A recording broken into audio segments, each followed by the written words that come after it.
I got so much motherfucking design on right now. Break it down, bring it back, make it clap. I got 3 old thoughts, new guap, where that thing. Bitches on my line, and you know they come strapped. Hold up, what it not, 45, scope it cash like whoa. How you fucking with these hoes up?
Sebelum memulai pembelajaran kita pada pagi hari ini, ada baiknya untuk kita berdoa terlebih dahulu. Ayo ketua kelasnya memberi doa. Saya Bu. Ya, boleh. Baik teman-teman, sebelum kita mulai pembelajaran hari ini, silakan Eko dibacakan berdoa mulai. Berdoa selesai. Baik, terima kasih Anisabila. Yang selanjutnya Ibu izin untuk presentasi kalian dulu ya. Baik Bu. Baik Bu. Anica. Hadir Ibu. Anica bisa yang benar atau tidak Anica? Anica ngantuk ya? Tidak Ibu. Kok tertawa? Ada apa Anica? Sabar. Soal aja. Saya dimanja. Kenapa Anica? Saya tidak tahu Ibu, saya dimanja. Ini Bu. Kenapa? Ya, bawa bekal karakter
fokus yuk, kita fokus dulu. Yuk kita fokus dulu yuk. Kalian udah kan fokus kayak minggu kemarin? Oke, tepuk fokus. Fokus. Gitu. Oke? Yuk, tepuk fokus. Bisa bela. Ini nggak fokus, coba sampai sekarang. Yuk.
Jadi mungkin anak-anak ini sudah tidak asing dengan yang namanya surat pribadi karena sudah sering anak-anak temukan di kehidupan sehari-hari. Nah, di sini ibu telah menyiapkan contoh surat pribadi. Anak-anak berkata, baik, Acica. Ya ibu. Ada yang bisa? Ya, saya mau mengucap sih.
Sudah baca ya? Baik ibu, sudah.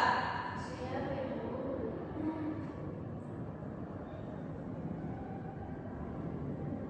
Sudah selesai? Sudah ibu. Oke, kira-kira itu surat apa tuh anak-anak? Surat pribadi dan jenisnya surat apa namanya? Pribadi untuk teman. Untuk teman.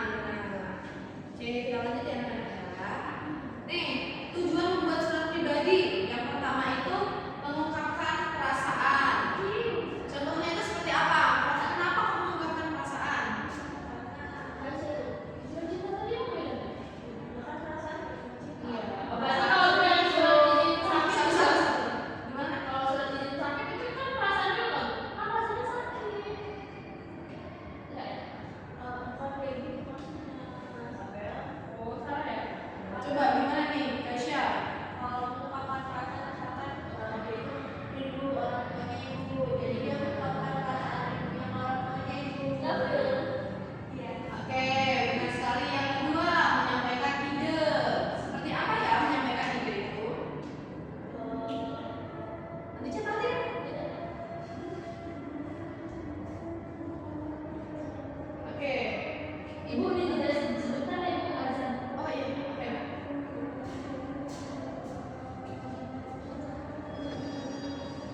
Baik anak-anakku, fokus lagi ya. Kita mulai lagi kalau sudah selesai azan. Tadi sampai di tujuan membuat surat pribadi itu yang kedua menyampaikan ide. Nah, lalu yang ketiga itu ada pemohon bantuan. Seperti jika kita ada di suatu tempat yang tidak ada, mungkin tidak ada sinyal gitu. Terus kita mohon bantuan untuk tidak anak-anak. Ini kan surat, masa tolong-tolong. Nih, yang mohon bantuan itu seperti korban banjir tidak ada sinyal gitu. Kita mengirimkan surat kepada yang di luar agar mengirimkan bantuan. Lalu bertukar kabar. Dulu kan orang zaman dulu itu berkomunikasinya itu dengan cara surat.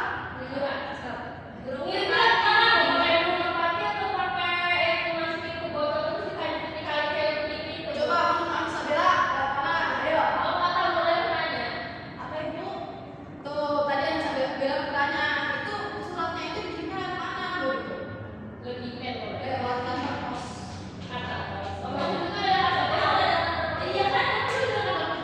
Kalau dulu tuh ada dia pakai, iya nah, pakai sepeda gitu loh nah. Ada yang pakai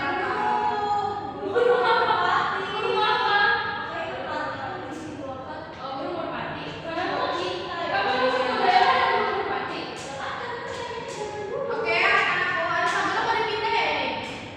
Kok berisik ya nak? Oh dipindah? Oh ada bacaan yang tinggal sebelah ya?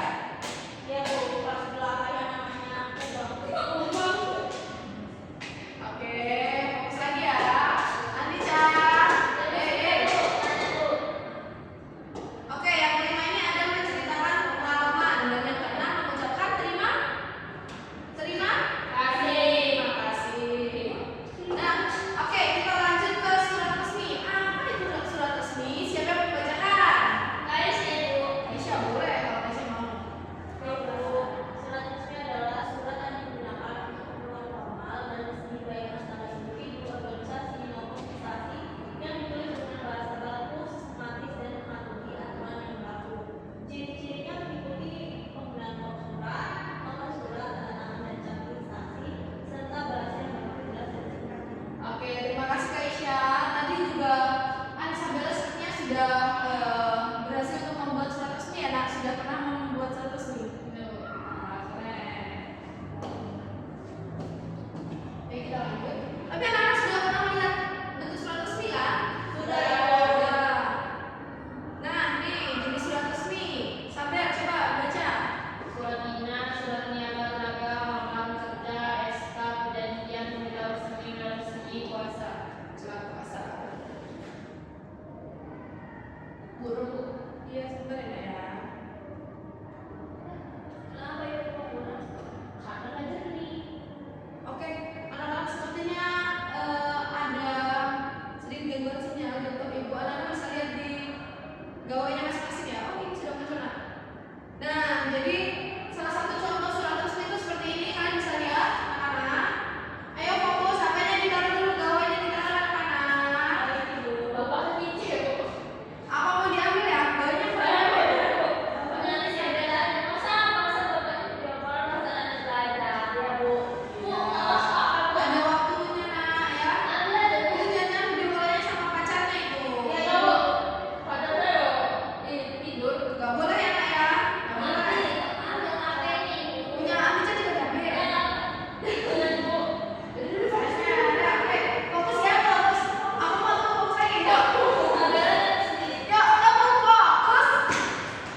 2040 pada tanggal 21 November 2025 pukul 11.00 waktu Indonesia Barat pada topik mengenal surat resmi dan surat pribadi semester genap Bahasa Indonesia kelas 7.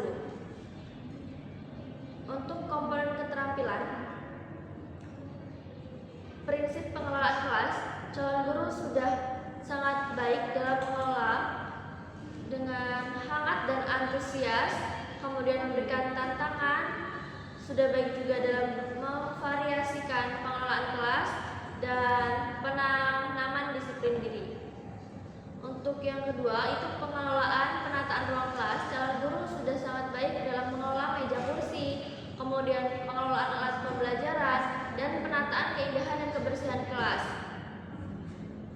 Kemudian, calon guru juga untuk tindakan pengelolaan kelas, untuk preventif, sikap tanggap, perhatian, keterlibatan, dan lain-lain itu sudah sangat bagus, dan memberikan perhatian pada waktu yang bersamaan saat mengajar. Kemudian, calon guru sudah sangat bagus untuk merumuskan perhatian kelompok pada tugas yang diberikan. Kemudian memberikan petunjuk-petunjuk yang jelas juga sudah bagus. Kemudian sudah tepat dalam peneguran tingkah laku siswa yang mengganggu kondisi kelas. Untuk refresif, calon guru sudah bagus dalam perubahan tingkah laku dan sudah sangat baik menimbulkan dan memecahkan tingkah laku yang terdapat masalah. Baik, itu saja yang dapat saya berikan kepada calon guru Okta Delewardani. Saya akhiri, wassalamualaikum